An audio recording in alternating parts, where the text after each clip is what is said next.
నమస్తే 99 టీవీకి స్వాగతం. నేను రవిశంకర్. భీమవరం నియోజకవర్గం నర్సాపురం పార్లమెంట్ సెగ్మెంట్లో చాలా కీలకమైన నియోజకవర్గం అండ్ చాలా పేరున్న నియోజకవర్గం. కారణం చెప్తాను. 2019 ఎన్నికల్లో పవన్ కళ్యాణ్ ఇక్కడ పోటీ చేసి 2వ స్థానానికి పరిమితం అయ్యారు. పులపర్తి రామాంజనేయులు ఆయన తెలుగుదేశం పార్టీ అభ్యర్థిగా అప్పుడు పవన్ కళ్యాణ్కి ప్రత్యర్థిగా ఉన్నారు. ఒకరు గ్రంథి శ్రీనివాస్, ఇంకొకరు పులపర్తి రామాంజనేయులు. ఇప్పుడు పులపర్తి రామాంజనేయులు జనసేన పార్టీలో జాయిన్ అయ్యి కూటమి తరపున ఆయన అభ్యర్థిగా ఉన్న పరిస్థితి. సో భీమవరం నియోజకవర్గంలో మండలాలు వీరవాసరం, భీమవరం సంపూర్ణంగా ఉన్నాయి. అలాగే చిన్నామిరం పాక్షికంగా ఉంది, రాయలం కూడా పాక్షికంగా ఉంది. పురుషులు 1,22,306 మంది, స్త్రీలు 1,29,028 మంది, అలాగే మొత్తంగా 2,51,384 మంది ఓటర్లు ఇక్కడ ఉన్నారు. రాజకీయ సామాజిక చరిత్ర భీమవరం నియోజకవర్గానికి సంబంధించి ఏ రకంగా ఉందో చూద్దాం. కాంగ్రెస్ 2 సార్లు ఇక్కడ విజయం సాధించింది. తెలుగుదేశం పార్టీ 5 సార్లు ఇక్కడ గెలుపొందింది.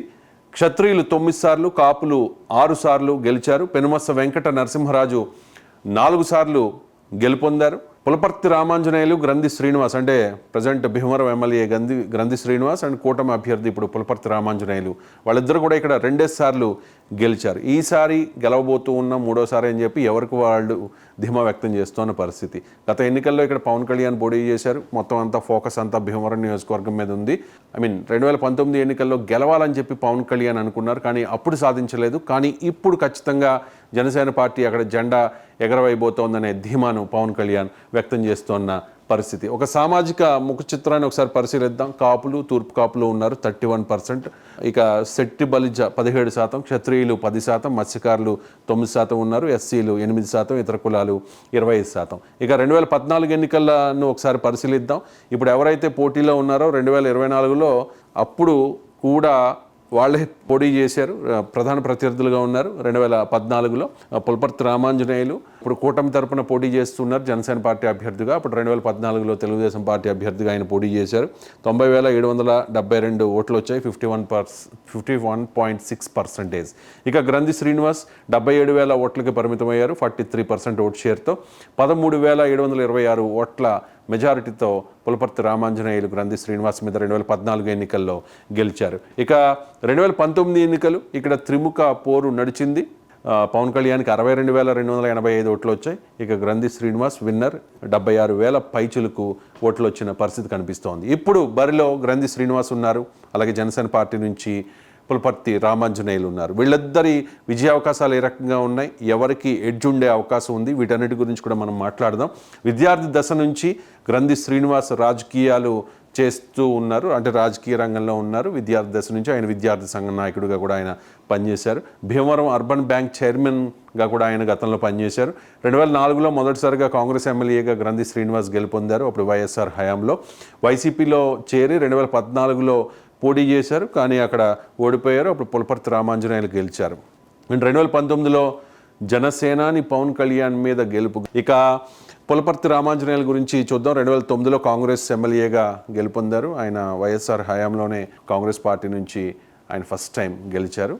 ఆ తర్వాత 2014లో తెలుగుదేశం పార్టీలో జాయిన్ అయ్యారు. అప్పుడు జనసేన పార్టీ మద్దతు ఇవ్వడం వల్ల, బీజేపీ సపోర్ట్ వల్ల కూడా 2014లో ఆయన గెలిచారు పులపర్తి రామాంజనేయులు. కానీ 2019లో హ్యాట్రిక్ కొడతానని చెప్పి పులపర్తి రామాంజనేయులు చెప్పారు, కానీ అలా జరగలేదు. ముక్కోన పోటీ వల్ల ఆయన 3వ స్థానానికి మాత్రమే పరిమితం అవ్వాల్సిన పరిస్థితి. ఈ ఎన్నికలకు ముందు ఆయన జనసేనలోకి వచ్చారు. జనసేనలోకి వచ్చిన వెంటనే కూడా ఆయనకి టికెట్ అనౌన్స్ చేశారు. వైఎస్ఆర్ కాంగ్రెస్ పార్టీ ఒకటే చెప్తోంది, సంక్షేమ పథకాలు మేము సంక్షేమం చేశాం, సంక్షేమం ద్వారా అభివృద్ధి చేశామని చెప్పి పదే చెప్పుకుంటూ ఉన్నారు. ఈ సంక్షేమ పథకాలు అనేవి వైఎస్ఆర్ కాంగ్రెస్ పార్టీకి 175 నియోజకవర్గాలు, అసెంబ్లీ నియోజకవర్గాల్లో 25 పార్లమెంట్ నియోజకవర్గాల్లో ప్రధాన ప్రచార అస్త్రంగా మారింది. అభివృద్ధి సేవా కార్యక్రమాలు ప్రజల మధ్య ఉండడం ప్లస్ పాయింట్లుగా ఉన్నాయి వైఎస్ఆర్ కాంగ్రెస్ పార్టీ అభ్యర్థికి. ఈసారి ముఖాముఖి కావడం కొంత మైనస్. 2019లో ముఖాముఖి కాకపోతే ఖచ్చితంగా మరి గ్రంథి శ్రీనివాస్కి నెగిటివ్గా రిజల్ట్ వచ్చేది.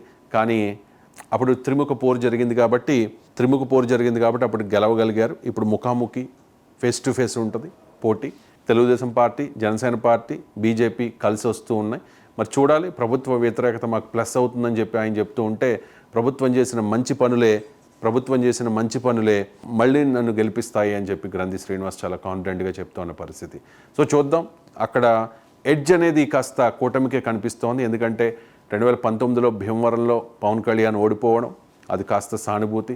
ఇప్పుడు ఖచ్చితంగా గెలిపించుకుంటాను పులపర్తి రామాంజనేయులని ఆయన చెప్పడం, దానికి తోడు Telugu Desam party cadre, Janasena party cadre, ఈ రెండు కూడా చాలా సీరియస్గా ప్రెస్టేజ్గా తీసుకుని అక్కడ వర్క్ చేస్తూ ఉండడం, దీంతో కాస్త కూటమికి ఎడ్జ్ కనిపిస్తోంది. కొద్ది రోజులు ఉన్నాయి, సో పరిస్థితుల్లో ఏదైనా మార్పు వస్తుందేమో చూడాలి.